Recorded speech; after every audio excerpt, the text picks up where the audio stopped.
I had the tennis simulation running, but I was playing doubles with Reaver's Chorus. Nice. But it's not that much fun. They're all telepathically linked, which is fine for the two on the other team, but they're also picking up everything that she's going to do. We got fucking schooled. I was playing mixed doubles as well, but the problem was Data was the last guy that was in there, so I was playing it with Einstein, Thomas Edison, and Stephen Hawking, and guess who was on fucking Muggins' team? Well, that's the better way it could have gone, because the last time I went in there after Data, right, to play against the sentient Pete Sampras. You've not. I mean, they don't have Boris Becker. Something happened to him, so he's not allowed to. All right, Guinan, how you doing? 2 pints, please. Yeah, black stuff. Yeah, thanks, mate. Whatever you do with the tennis simulation, don't try Bjorn Borg. It's a different thing. It doesn't work as well. It's horrible. Hey, what the? What is it? Where's the table? Yeah, Guinan. Where's the big stone and metal bastard? Yeah. Yeah. What? Oh. Oh. Is there another conference? Oh, for fuck's sake! Fucking peace mediation. How long's it going to be gone? How long's it going to be gone for, Guinan? He needs to teach him what?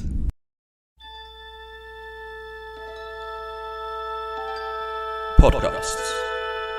A Frontier.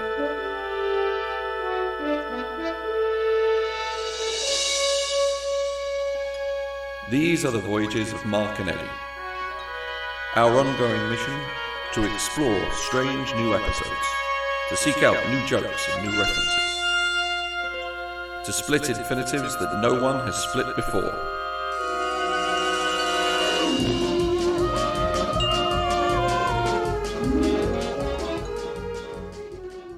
Captain Slog, Stardate, whatever. These are the continued voyages of me, Eddie Edwards, and my friend and colleague, Mr. Mark O'Neill, as we trek our way through all of Star Trek.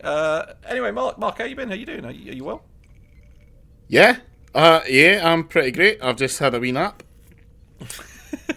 So in my family, right, there are I don't. Obviously, this gene didn't rub off on me because I never repeat myself.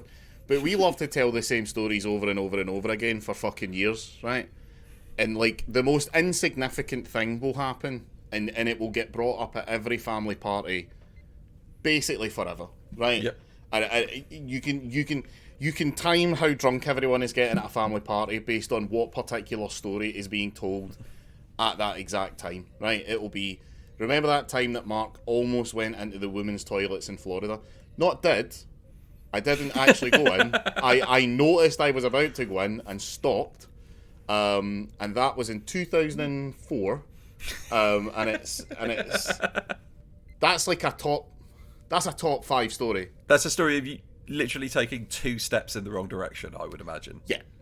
And I literally saw this sign and went, oh, and then went for it, right? Because I think I was talking to my auntie at the time. I was a bit distracted talking to her. So I was like, oh, this is a women's. And a new one. It's nice to see the birth of a new one, the birth of one that will last presumably for generations, which has just happened today, hot off the presses, Eddie. I'm going to send you something, right? Right. And I want you to have a look at it. So this is my nephew. Okay. This is a picture of my baby nephew taken through his sort of baby camera. I'd fucking baby watch. I don't fucking know. I don't have kids, right? Baby cam. Baby cam, right? I'll send you that on Messenger. Have a little look at that. Okay. You see anything weird? Something strange, perhaps? It's a very unclear picture. I'll try and describe what I can see here to the listener. From what I can see, there's like a head at the back. Yep. Like a round thing. There's like a pillow, some duvet, and a hand coming up over the top. Right. The hand looks too large, but maybe I'm now just criticising the body proportions of a baby. That's the problem. It's a difficult question because if I say, there's some, it looks weird. Yep. But I don't want to say anything. Something weird, in many ways, doesn't look good. Yeah, it does look a bit ghost-like. Yeah, there's some. Yeah. Right. Yeah. I can see where you're coming from.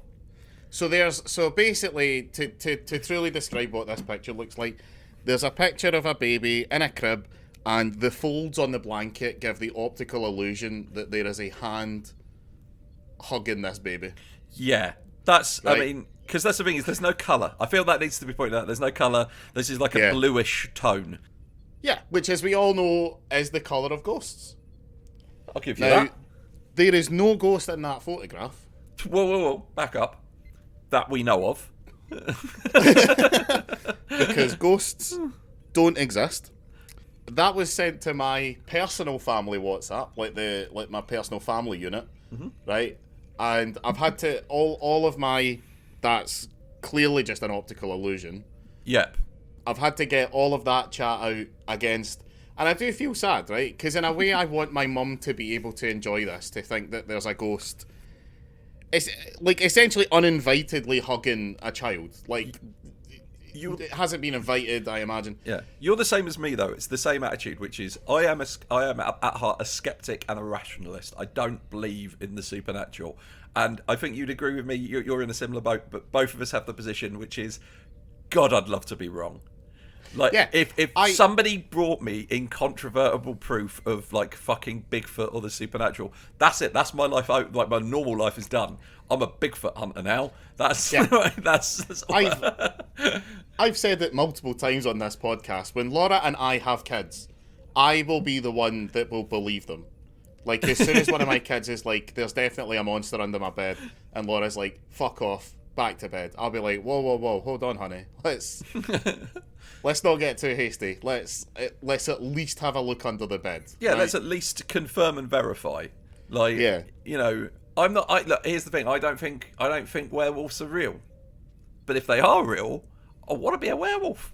No, if werewolves were real, I'm out of here. Oh yeah, I forgot they're your worst fear of all of the supernatural beasts. Yeah. Just stay indoors 3 days a week, man. It's fucking easy. It's not like vampires. Just avoid big dogs. Vampires can fly and shit. I've had to get all of my basically I am a bit of an asshole skeptic. Like, I will ruin people's fun. Yeah. Because I think it's more interesting. Like, the fact that we are able to look at that photograph and perceive it as being a hand when it isn't. Yeah. I think says more about the human condition and is more interesting than going, it's a ghost. The finger placement is wrong. Yeah, exactly. I'm going to have to pick my battles on this one. This story is going to get brought up at every family gathering, presumably for the rest of my life. And I'm just going to have to take it. I mean, if you think it's going to get brought up a lot now, if that kid has SIDS, then it's definitely getting brought up ad infinitum. Because then it's the story of how the baby was killed by a ghost. I'm related to this kid. This is a kid I have quite a lot of positive feelings towards. I'm not saying it will happen, nor that I want it to happen. I'm just pointing out that should it happen, this is definitely going to be brought up. Yeah, and look, I get it. I'm the bad guy here, right? I wish I could just let people have fun, but I can't, because the longer that we insist on believing in ghosts, the further away space travel gets. And this isn't a Ghostbusters podcast, mate. This is a Star Trek podcast. We don't know how the warp core operates, Mark. Maybe every warp core is powered by ghosts. Do you think is Star Trek set in the canonical Ghostbusters universe? Yeah, we don't know. I mean, okay, because that is the problem. That's that the issue. One of the parts of the Twinkie line is that the concentration of supernatural energy in New York is getting to an explosive point. An explosion creates energy, as we see when Walter Peck turns off the containment unit. So conceivably, if we catch enough ghosts and get them into a warp core, we could use them to travel faster than light. The timeline of Star Trek's development of the warp core is that the warp core is developed after the atomic horror. Like there's a big nuclear war that happens, and after that we develop the warp core. Now, one, that would have erased any reference to the work of Dr. Spengler. Like that could have easily been lost in time. And two, would have created a significant number of ghosts. See, I mean, it's the best thing about the ghost-busting business, isn't it? It's the only thing we're making more of. I thought the best thing about the ghost-busting business was just that busting makes you feel good. And yeah, if there's any hardcore Ghostbusters fans listening to this, yeah, I do recognise that the ghosts only start to appear because it's coming around the time for Gozer's re-arrival. All right, I understand that. Yeah, but both. Fuck you.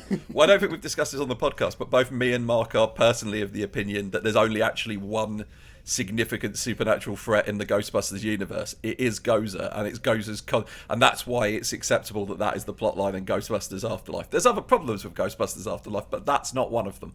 Yeah. And if you believe that the video game is canon, which I am iffy on, even the slime and Vigo is attached to Gozer in some way. Yeah, it's all to do with fucking Shandor. So I mean, and Gozer could just be a Q. Yeah, exactly. Yeah. We've solved it. We've successfully married my two favourite franchises. And actually, I totally believe that Q would arrive from an alternate dimension to enslave all mankind, and then give up not because it was defeated, but just because it likes Bill Murray. Yeah, which is another plausible read of the events. If it was a Q, then the line in Ghostbusters 2 when Venkman says, only a Carpathian would choose to come back to life now and pick New York. Instead of being in the San Fernando Valley. If it was a Q, it would have just gone, no, good point. I'm going to go where it's sunny. I'm going to go to the Algarve. Surely they've got a museum of modern art. Does the painting of Vigo count as modern art? Because it's fucking old. I went to that museum. Oh really? Yeah, it's called the Alexander Hamilton House, and what's inside it is the Museum of the American Indian. Oh, okay. Which is pretty fascinating. Oh yeah, yeah. Also, I just want to say, quick point, if anybody wants to be hyper woke about this, Indian is actually the acceptable term according to the Native American population themselves. They're fine with it if you speak to them for the most part. So that's what the fucking museum's called. I'm not in charge of museums. Also, that museum is in Battery Park, which means that the final confrontation in Ghostbusters 2 takes place literally next door to the Men in Black headquarters. Yeah, and also significantly closer to where the Statue of Liberty. Like, she wouldn't have to go down the street. Battery Park's right at the point. Yeah, all it would do is it would just step on the park. Yeah, if anything, the Ghostbusters. Well, no, it does make sense because they obviously have to. They have to use the whole point of getting the Statue of Liberty is to get the positive energy up. Yeah, so they do a circuit. We'd have to go on a sort of a victory lap.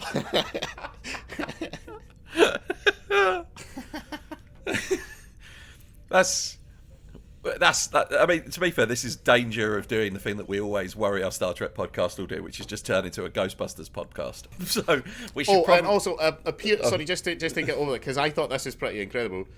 Pier 12, which is where the Titanic should have arrived. Oh yeah, they've still got the gate, like the original metal gate that the passengers would have come through. It's rusted as fuck, like it's buggered. Yeah. But they still have that at that pier. Okay. Which I thought was pretty cool. So if the Ghost Titanic does turn up, it could disembark? Yeah. Okay. Well, they wouldn't be able to get through the gate because according to Supernatural, iron dissipates ghosts.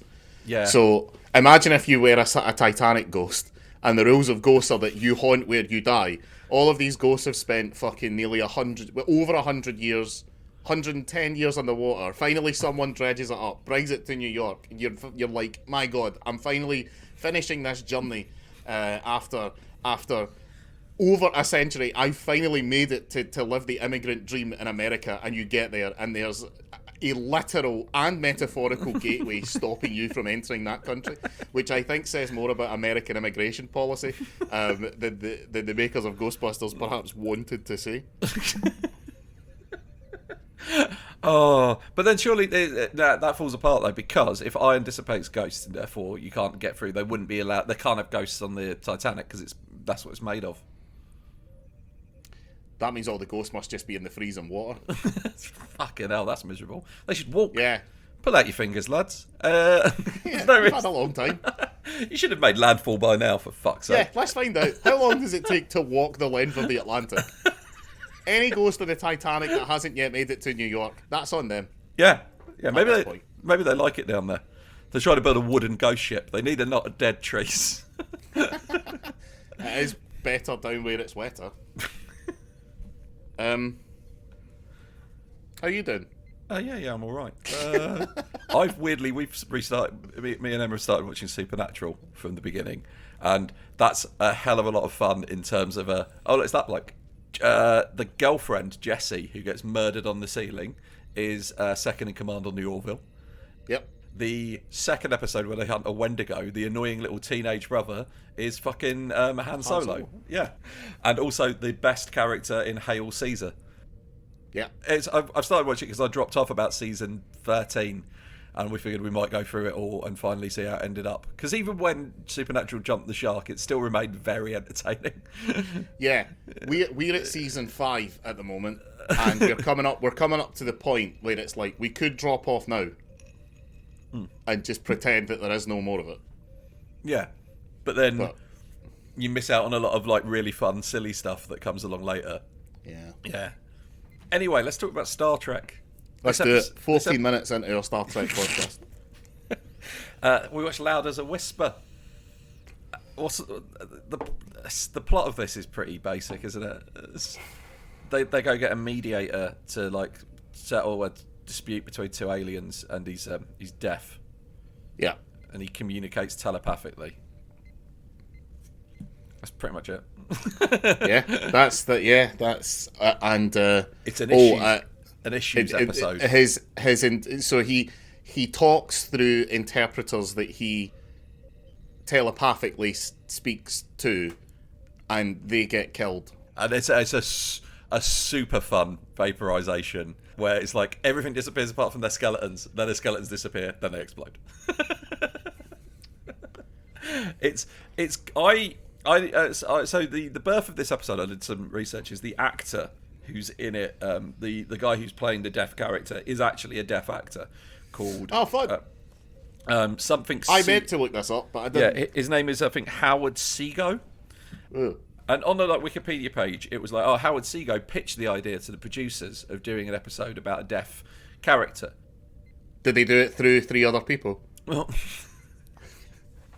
it doesn't mention that, but the more important and annoying thing to me as a fan of Star Trek is that's the whole thing. It doesn't say Howard Seago managed to talk to the producers of Star Trek and give any information on that part of the process, right? Which I feel is the more tell me how I can pitch ideas to people who make Star Trek. I've got better ideas than this.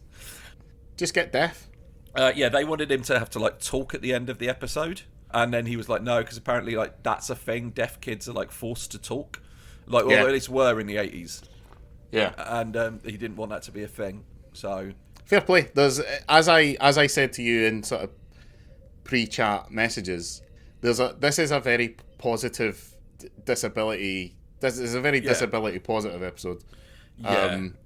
Especially I really appreciate the because the way that it works is that this guy he is deaf, right? So he's from a planet. And he's part of the royal family. Yeah. But their family, through a genetic disorder, do not have the part of your brain that allows you to comprehend hearing. Before we continue, I very much need to bring up that very specific point.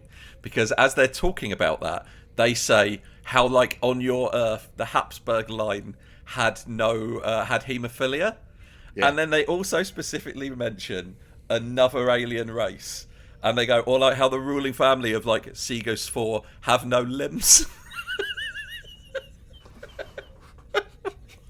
Which is maybe my favourite joke so far in everything we've seen, because it's it's the rule. And no, that's it. It gets even better because I've got it written down. I couldn't see it in my notes. It's the rulers of Handos 5 have no limbs. Your planet's entire thing is hands.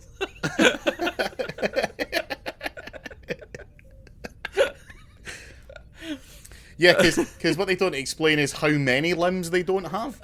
Everyone else on that planet has 12 arms. Pianos are really, really long.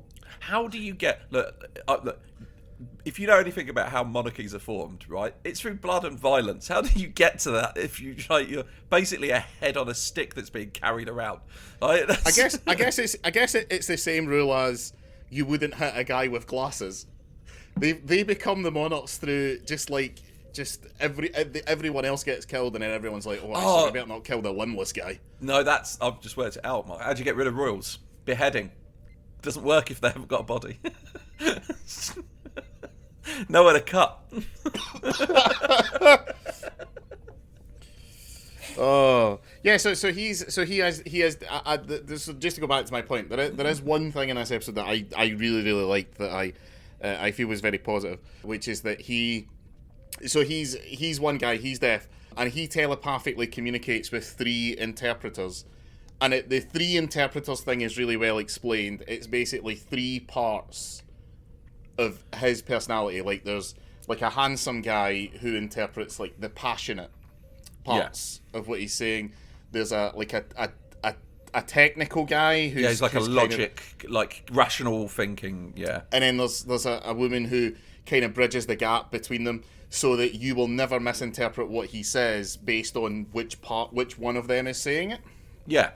But at the beginning, they go to meet this guy, Reva, and so the 3 interpreters show up, and he gives Picard grief because Picard starts speaking to the interpreters, and Reva goes, "No, you." Through the interpreter, he says, "No, you don't speak to them. You speak to me." Yes. Which I don't know. I can imagine arseholes thinking that's a bit rude of that guy, but no, that's like a genuine issue that a lot of people with disabilities have, is that people don't speak to them. Yeah, if you're deaf and you've got an interpreter who does sign language or translates for you, which a lot of deaf people who have to communicate a lot for their job will do, that is a serious issue and a serious problem. And it's one of those things where it's like, it's weird to see a social issue handled in Star Trek from the 80s and it not be like well-meaning but handled terribly. But the fact that this is like a deaf guy really, really, really helps. Yeah, and Picard, once again, to his credit, immediately goes, "Sorry, that I didn't mean the offence. I understand that. Yeah, that is shitty of me. I apologise." Yeah, it's like my natural reflex has made me do thing A, but I realise the polite thing to do is thing B. So I'm sorry. Yeah, because that's all that people ask, is if you do something that's offensive, you just say sorry and then do the right thing. It's not hard. It's not tricky. Yeah, exactly. It's like how for the next 25 years the polite thing will be, "Yeah, you're right, that is a ghost in that photograph."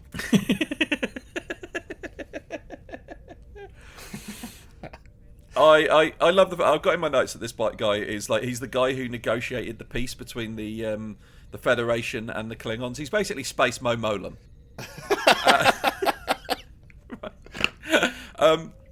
But there's a feeling of this, because like this, I think Worf says before, like he existed, the Klingons didn't have a word for peacemaker, which is weird to me because they must have had the words for peace and maker. Yeah, and also, do they not get HBO Max? No, I've got in my notes, weirdly, there are 8 Klingon words for John Cena.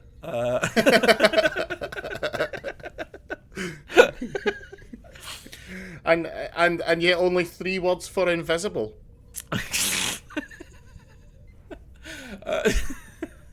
So here's a question I have for you about this. So we've regularly discussed on this podcast the concept that everyone should know that data exists. It's right. This is the guy who negotiated peace between the Klingons and the Federation, and when they meet him, they don't know that he's deaf or that he has this like chorus of like. Was this? like maybe the average person, maybe the future, all of your needs are met to the point when nobody reads the fucking news, right? Maybe, in which case, I don't think Starfleet is a utopia. I think that everyone in that society deserves to die and suffer hardship. But how is that not covered at Starfleet? Like, Academy. Yeah. Like, this is this guy, and like a picture of him. Oh, by the way, he's an alien from a planet. This is their weird thing. I mean, obviously, in British schools, we learn very little about the Irish peace process because it involved admitting that Britain was wrong. yeah, exactly. If the mediator in the Good Friday Agreement had been a psychic who speaks through 3 other people, I'm sure that they would have mentioned it. Yeah, like for example, a great example. If you are listening to this and you're from a different country, you might not know about this. But Mo Molan was the person who helped negotiate the peace deal in Northern Ireland, and famously at the time was going through cancer. She used to walk into a room, take her wig off, and throw it on the table to break the ice and break the tension. Right, that's a strange enough fact that pretty much everyone is aware of it, and it's not as strange as I telepathically communicate through these 3 dudes. Yeah, because Mo Molan only does it through 2. It's not as impressive. Yeah, the logic guy died of the chemo. Oh, fuck. Oh. Did you enjoy the foreshadowing at the beginning when we see the little 3D model of the planets? Yes, I did. Yeah. I like that. Yeah, like this orbit can't possibly work, but somehow it does. Yeah, and I like that. That's not in any way related to what's going on. It's just Picard's trying to work out a weird thing from a previous planetary system they've been to. Yeah, I like. Yeah, this is what I have wrote down. Right, and to go back to what you just said, I've just noticed my note. The Federation must have known that Riva speaks through 3 other people, right? Surely, whatever lunatic admiral sent Picard on this mission, just as Picard was about to leave, would have been like, oh, actually, Jean-Luc, hold on, one more thing. Yeah, Admiral Columbo. Yeah. But then, I also really like, sorry, I've kind of, as a man who thinks about these things, I really liked how, after they come up onto the ship, Picard doesn't radio the bridge before they beam up to be like, listen guys, just so that everyone's aware, here's what's happening, here's a deaf guy that telepathically... Well, if it's not him who calls for the teleport, he gets Worf to do it, and I'm 90% certain that that's just because Picard wanted to see if Worf can count.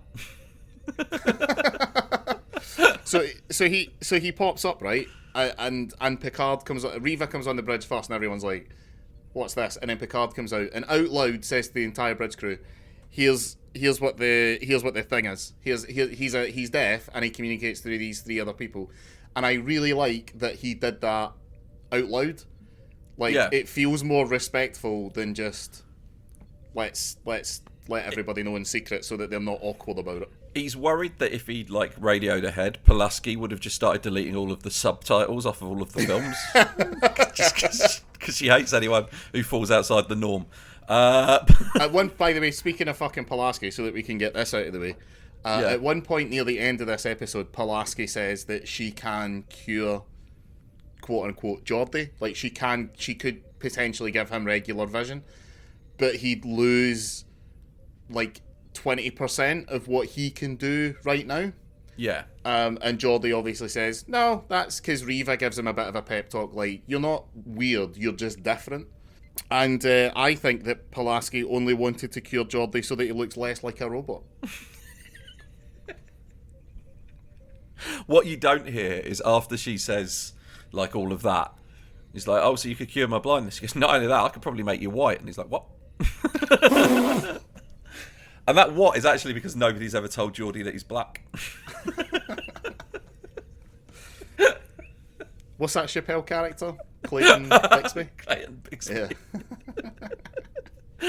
It's on the first episode of Chappelle Show. And Jesus. Look, I'm not saying Dave Chappelle is unproblematic, but the balls... If you don't like Chappelle Show, there's something wrong with you. Yeah. Right. Okay. Can I just say... Personally, If I back when I was single, and I saw there was a girl that I liked, and I wanted to introduce myself, have a bit of a chat, see how things are going. I would in the early stages of that the girl not know that my main goal is to fuck her, and I feel that is being held back for Reaver by the fact that he literally has one of his interpreters who might as well be called Mr. Fuckboy. Did you recognise that actor, by the way? I clocked a familiarity, but I can't place him. The thing I know him from is that he played Richard Nixon in Doctor Who in the Matt Smith years.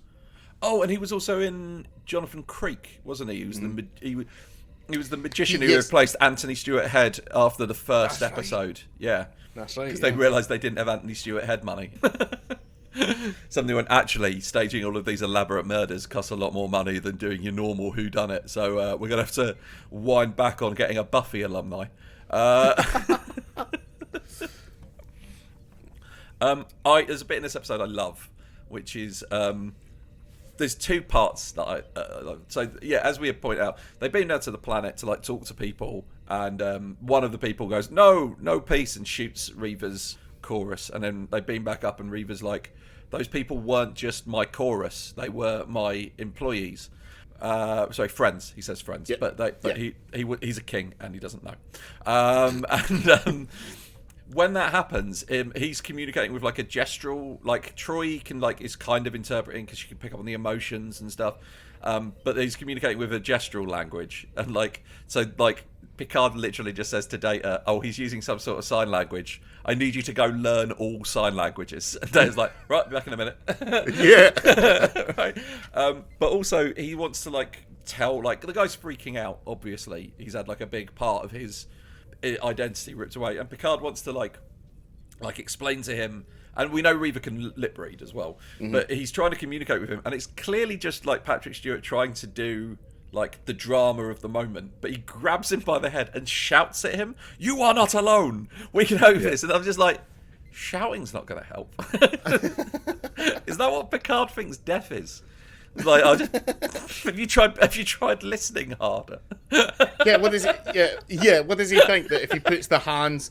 Because Reva at one point brings up the kind of my brain is immediately going towards the word trope. I don't know if that's appropriate, but the idea that deaf people hear music through vibrations, they hear it through feeling. So he's sitting on the ship and he's saying, "This ship makes..." I can't remember the exact line, but he says something along the lines of, "This ship makes a beautiful song." Yeah. As it flies.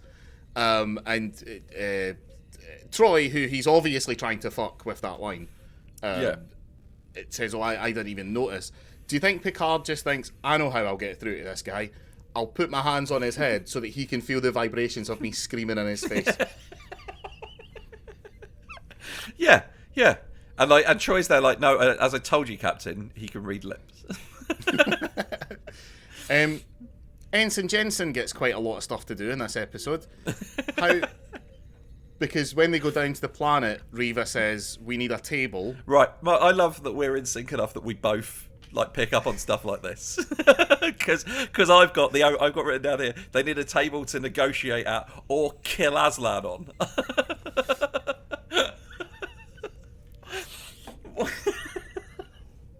Why? Why is it just a big... Because he calls it into engineering. He's engineering, can you be at the table? And it's a big stone table. I'm why was that engineering's job? Yeah. Also, it's barely stone. It's made of metal. And then the fucking torches are just metal torches with a stone on top. Yeah. Yeah. Laura hated them. She brought it up more than once. I really fucking hate those torches. Here's the thing that I would do. Can't the cargo bay of the Enterprise fit a fucking conference room that they can beam down to the planet, a big metal structure that they beam down, it sits in a certain place and it's got everything in it, and a nice surroundings, keep everybody calm and relaxed. But he's no, just out here on a hill. Also, when he's picking the place to thing, he's "Oh, we need to beam in on top of this hill. It's the best place to do it." And then when they do beam in, it's clear on top of a hill was written in the script, and then the people making it were "Well, we can't afford on top of a hill. would inside a canyon be okay? And then they never changed it. So it's like, yeah, we don't have Anthony Stewart Head money, right? What we can do is we can make the sky orange, but only in some shots. I personally, I think that what there is down in Jensen's station, that like this, because obviously we only chime in on the Enterprise adventures like occasionally, like we only get to see certain snapshots of what they got up to, but presumably they're doing this quite a lot, right? They are explorers, they are peacekeepers, so presumably they occasionally do need to mediate, and I'm sure that beaming down a conference table is something that happens so often that there would just be a button on Jensen's giant replicator that says conference table, right? yeah. But because Jensen is a lazy bastard, he just designed one, and anytime they call him up and they go, we need a wooden conference table, he's like, all right, yeah, boop, right? And then they just get that fucking Aslan table. And no one ever questions it, because what you going to do? You're going to argue with Jensen. He's the only one with the codes for the industrial replicator. Yeah. So he's just like, press the button for the Aslan table, off he goes, smoke a bit of a relaxation light, jamming. Yeah, I've got the impression that when we cut into Picard's office at the beginning of the episode and he's watching the orbit of those 3 planets, that we've caught him immediately after the personal relaxation light has occurred there. That's his equivalent of a lava lamp. Yeah. Yeah, you can tell when Troy walks in and Picard, rather than saying anything profound, just goes, look at this. It's weird, isn't it? This don't make any sense. And then like Riker's like, oh, is there a reason you're looking at it? He's like, nope, just off my tits. Anyway, what was he? Yeah, just look at it. Look at it's just going round and round. It's great. Right, okay.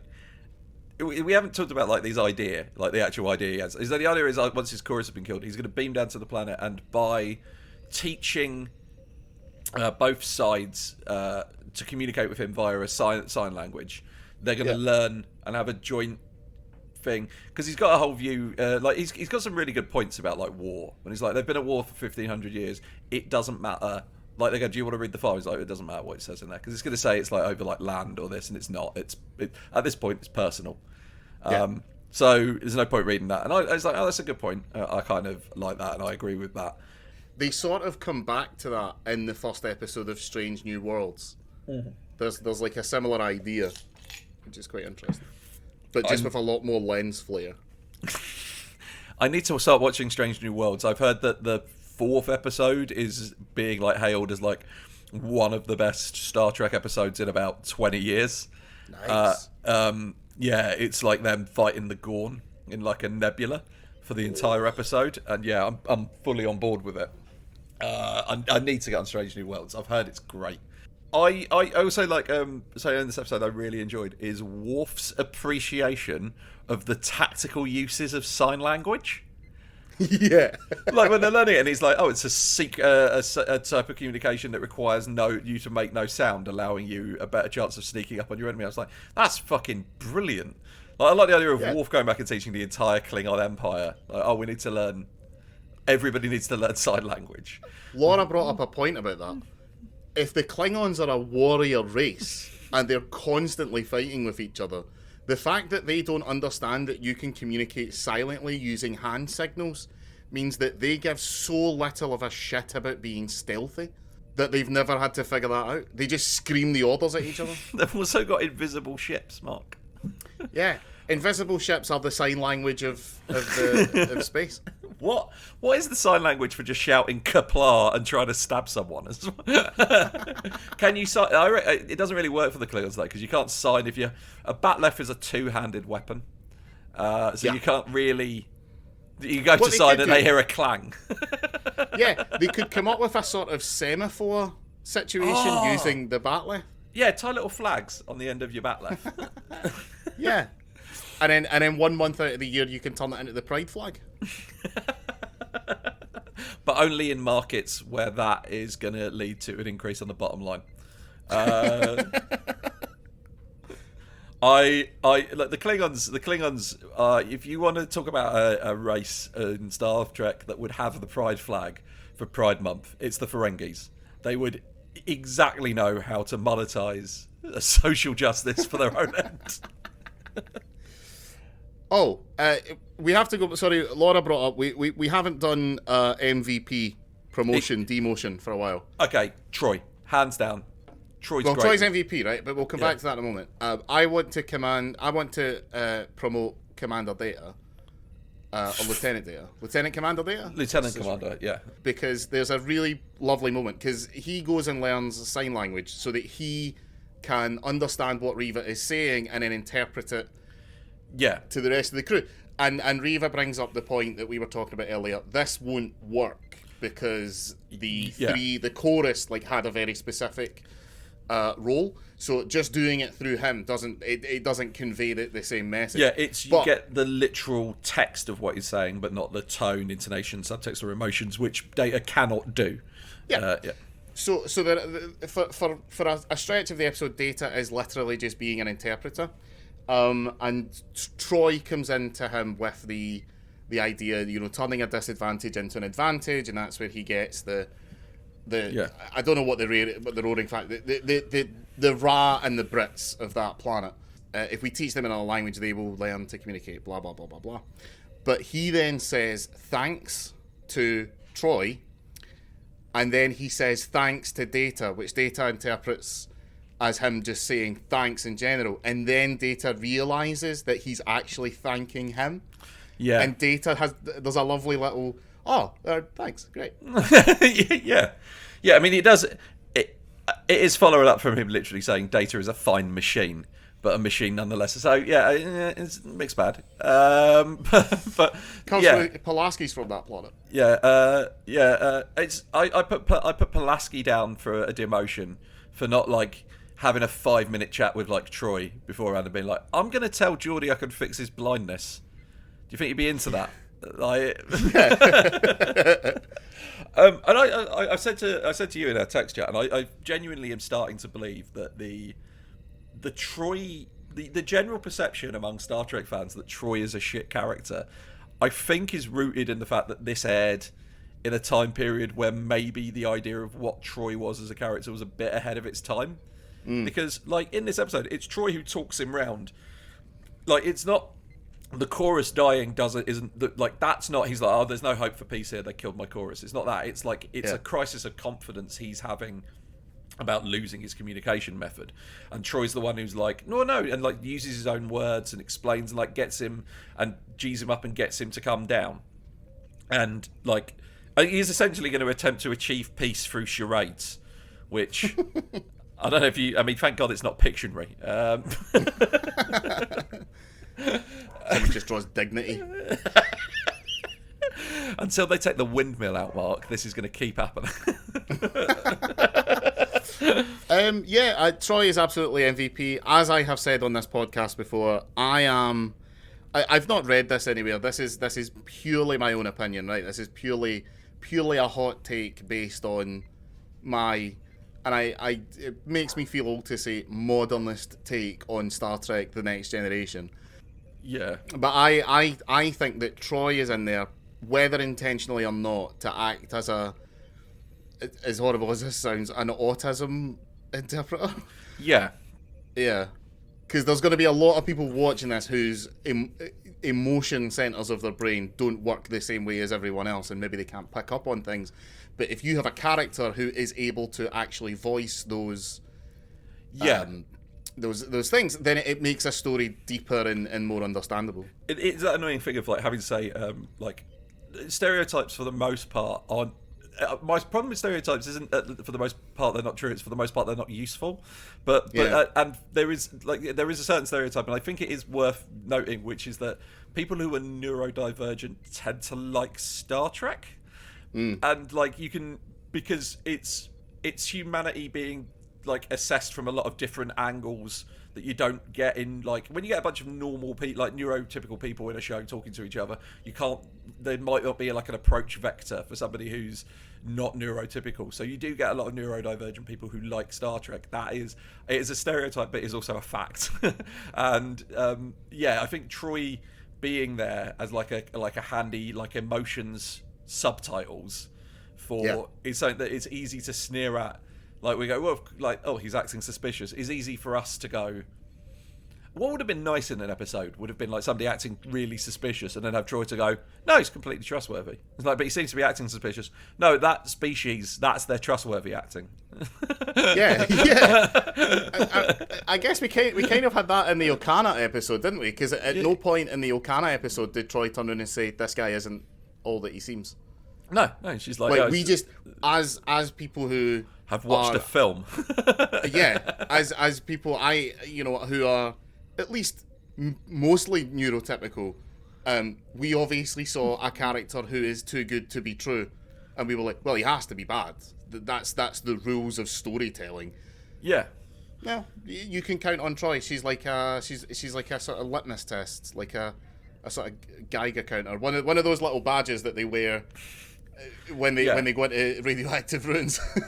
The issues with Troy aren't issues with Troy as a character. It's issues with writers not, like, because there's a lot of like, oh well, this would be like when Troy would be really useful, she's not around, and like Troy has to like turn up in places that she shouldn't really be to be like, oh, they're hiding something, Captain, and it's just like, write the episodes better, or what I mean, like later on in Star Trek, Troy, after there's I can't remember the episode, but there's a period where Troy changes from wearing her, like what she's wearing, to wearing a uniform, and like I think if they'd had her in uniform and they'd had her be referenced as Lieutenant Troy rather than Counselor Troy, and had her as like, oh, she's actually like, it goes Riker Data, like Picard Riker Data Troy as like a command structure, so that you've got a reason for her to be there, like, because that would make sense if you like, so like in this Riker's doing.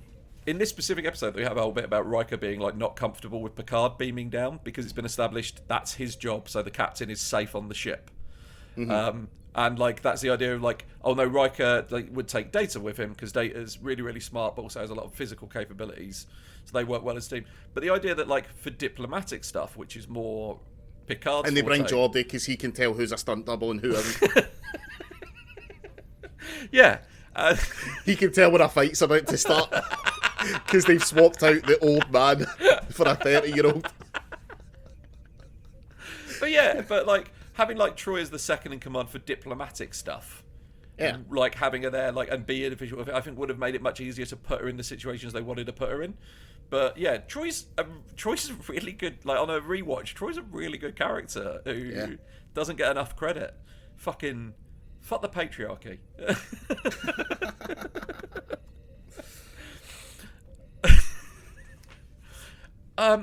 I tell you what though, there is one bit of this when he's on his like date with Troy, and he sends away two of his chorus. It's like, rational thinking and harmony. Not going to need you tonight. No, just need my dick. And Troy gets a bit. She gets a bit uncomfortable because she's a bit like, when is he going to leave? Which is an incredible pickup maneuver. Because it really puts it on her. It puts the onus on her. Yeah. Because at the point where she's like, when is this guy fucking off? That's when Reva can be like, oh, it's on. Having those three people there is the ultimate form of peacocking. It's like, this guy is the intergalactic pickup artist. He got peace between the Klingons and the humans using a significant amount of negging. He used the A3 plus B3 equals C3, the mystery method, as outlined in the game. I once tried to read the game and I gave up after about 100 pages of like a 400 page book, because it's like one of those books where it's like, if you've ever not read the game, the opening is like him crying to a psychologist and being like, oh, I could, and like, oh no, it's not him, it's another character. And it's just like, this is a miserable life. Like, if you pretend, my view on the pickup artist thing, and this might seem controversial, but I'm just going to say it. if you go into a bank with a gun and you point that gun at people and you get money out of the bank, you're a bank robber. And if you go into the bank and you use dishonesty and misdirection and con man like techniques to steal the money from the bank, you're still a bank robber. And if you put a gun against a woman's head and make her have sex with you, you're a rapist. And if you trick her into having sex with you, you're still a rapist. That's fair play. Yeah, I actually quite like the game. I've read it multiple times, and I've read the other ancillary books to it. I find it very interesting. It's a really interesting look at the human condition and psychology. Yeah. And he was quite a good writer, right? Neil Strauss is an incredible writer in 2005. Because I had to give up on his latest book, which is, what is it called? The Truth, which is kind of, it's almost, it markets itself almost as like an apology for the game. Right, okay. It's kind of a thing of, I done this for 20 years before I realised that it wasn't making me happy. So I had to go and check myself into like a sex rehab facility to go over my issues. And then literally the rest of the book, as far as I got to, was just how much pussy he's getting in that sex rehab facility. It's the problem with horny jail. There's too many horny people there. Yeah, exactly. Yeah, and there's things in the book that made me go, I'm definitely never going to ask Neil Strauss his opinion on like trans people. Because there's certain phrases and ways that he puts things where I'm like, oh, that's a bit Ricky Gervais. So I haven't read that one. So ironically, they kind of full stop on that story that I quite like. I can't get through because the guy's such a fucking weirdo.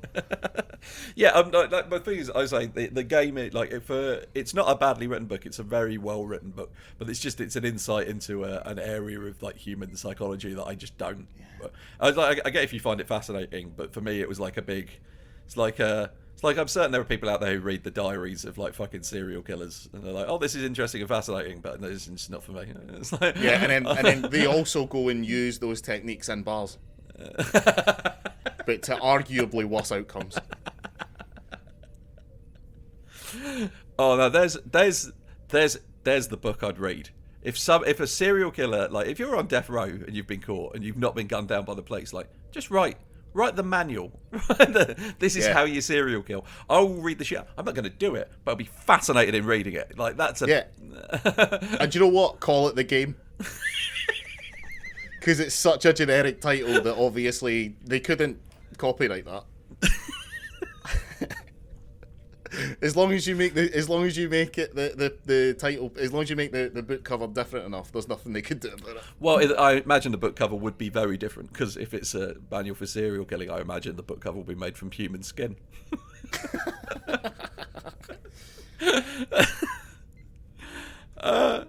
Is that everything we've got to talk about this? Because it's like I say, there's one of the reviews I read of this episode. Like I was on the Wikipedia page for it, and one of the episodes we like described it as eye-rollingly sincere. I get that. Yeah, and I think but the thing is as well, you kind of needed that at this point. Yeah. Like in the I don't want to do like, oh, we're so much more advanced than people of the past, but it was the 80s, and yes, we are.